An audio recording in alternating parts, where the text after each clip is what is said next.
Kasih. Sekarang Johnson Panjaitan, penasihat Indonesia Police Watch. Terima kasih Pak Karni. Pak Karni, saya kira saya mau memulai dengan sangat tegas. Kasus Joko Chandra ini sebenarnya paling tidak secara hukum ada dua muka. Yang pertama adalah ini puncaknya praktek judicial corruption. Wajah yang kedua adalah inilah praktek yang paling canggih, obstruction of justice. Dua hal itu. Saya mau melanjutkan, tapi saya mau memantapkan dulu posisi saya. Saya mau bicara hukum, tidak mau bicara politik. Kenapa? Karena ini tadi Bung Benyamin bilang sudah dibawa ke DPR. Tapi ada juga ranah yang juga bisa dimainkan secara politik, karena sebentar lagi Kabareskrim dan Kapolrinya mau ganti. Paling tidak Kapolrinya harus ganti. Jadi ini faksi-faksi di dalam polisi sendiri juga bermain, termasuk pemain-pemain di luar yang tentu juga ada kaitannya dengan pemain-pemain politik.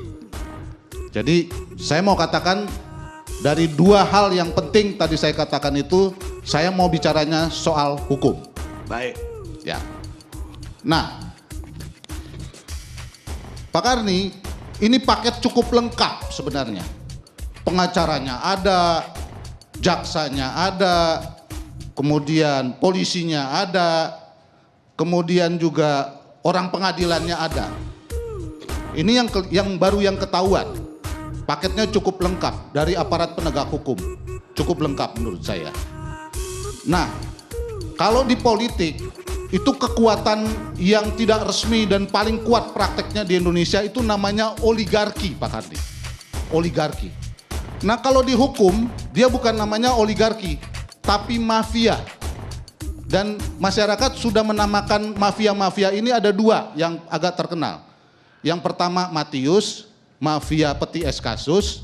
Yang kedua Markus, itu yang sudah populer dibicarakan sama teman-teman. Yang ternyata prakteknya dipertontonkan betul di dalam kasus Joko Chandra ini. Dilihat dari usianya saja sudah puluhan tahun.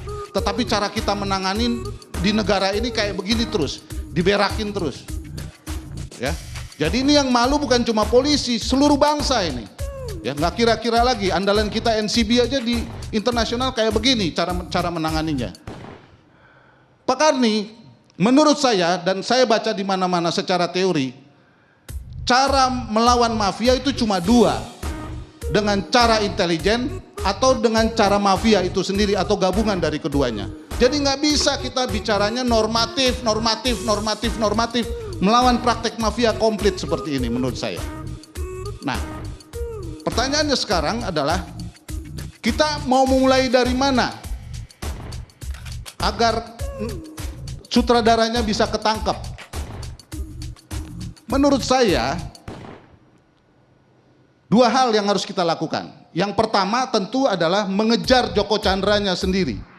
Dan saya juga yakin dan percaya, saya tidak percaya lagi sebenarnya sama kejaksaan, sama kepolisian untuk mampu menangkap ini. Memang harus ada lagi yang lebih di atas. Apakah presiden atau presiden menugaskan Menko Polhukam untuk tugas ini? Itu harus dicari. Kalau tidak memang buruk sekali kita. Yang kedua saya kira harus tegas, tangkap tuh istrinya. Karena dia mengurus kemana-mana, termasuk juga ke NCB. Dan kita nggak boleh lupa sebenarnya agak terang sebenarnya. Istrinya juga aktif, ngajukan ke MK dan lain sebagainya. Ini harus ditangkap. Dan menurut saya Joko Chandra dan istrinya ini pemain yang luar biasa menurut saya. Dan saya kaget kalau Benyamin bilang dia juga bisa bersahabat dengan Malaysia dan warga negara kelas 1. Berarti baik di Indonesia maupun di Malaysia ini orang luar biasa. Dan kalau yang lain-lain menurut saya, entah jaksa yang jadi pengacara diam-diam, entah pengacara senior yang membantu pengacara, entah polisi yang jadi pengacara, dokter yang jadi pengacara, atau hakim senior yang jadi pengacara, mengatur ini semua. Ini yang harus dibongkar. Karena itu saya tidak happy kalau pimpinan Polri cuma copot-copot. Nggak cukup ini. Harus pro justisia menurut saya. Mulainya dari mana? tangkap istri Joko Chandra, karena itu yang ada sekarang kan, jangan sampai dia lari duluan. Ini nggak main jalan tikus Pak Karni, dia dari hutan atau dari semak-semak di perbatasan, enggak. Ini jalur kerbo nih, jalur elit nih lewatnya. Alif katanya. Wah iya, terus pakai pesawat apa yang di Halim? Kan nggak mungkin cuma pakai pesawat penumpang biasa, masa punya yang Pak Karni bilang hotel mulia di mana-mana mau naik Garuda gitu. Saya kira kita dungu sekali kalau menerima kenyataan cerita-cerita seperti itu. Dungu sekali. Tangkap orang itu. Pro justisia. Nah, obstruction of justice. Saya mau sekarang bilang pada Jaksa Agung, kita nggak penting soal malu-malu atau kehilangan muka pimpinan Jaksa Agung. Buktikan sama saya kalau KPK bisa obstruction of justice kepada Lukas, dia bisa nggak obstruction of justice kepada semua orang yang terlibat?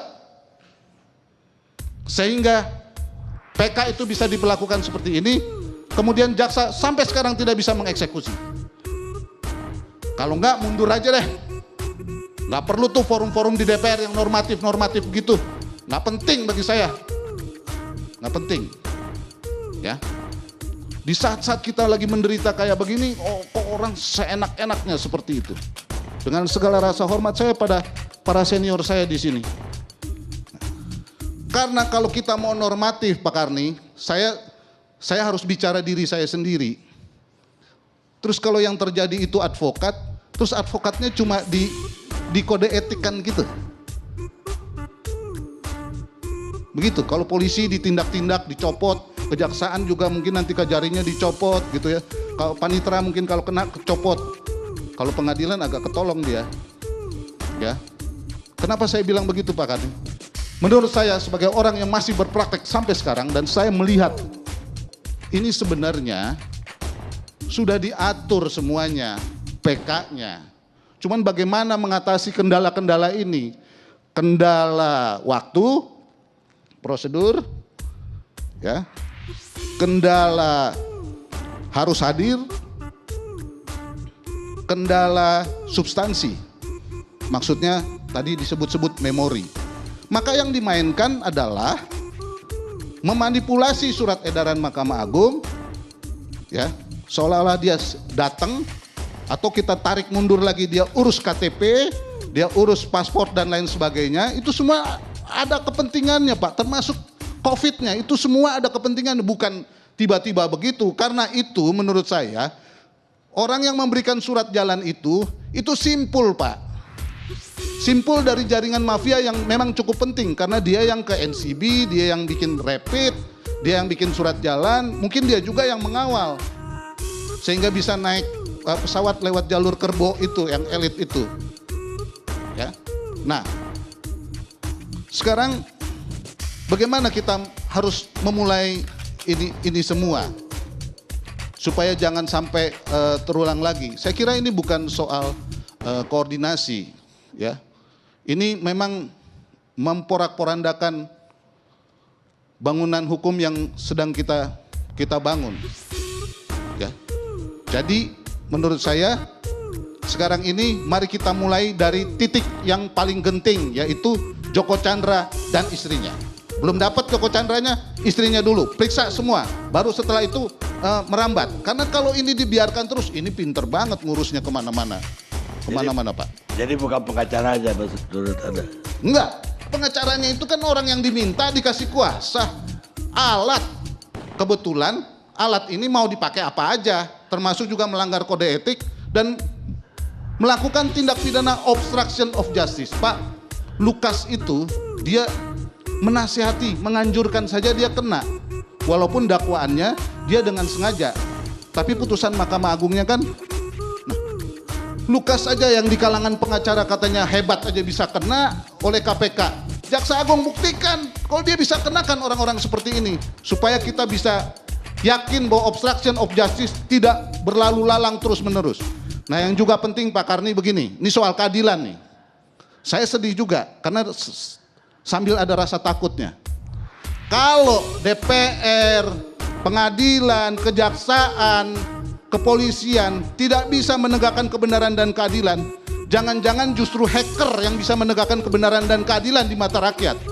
Padahal itu membobol soal-soal pribadi yang sangat berbahaya. Nah, Masa gara-gara ulah-ulah kayak begini kita harus menerima kenyataan yang buruk seperti ini, Pak Karni? Saya kira mari kita sama-sama akhiri dan jangan lagi ngomong-ngomong normatif lah. Bertindak, ayo pro justisia. Pakai intelijen. Terima kasih Pak Karni. Terima kasih.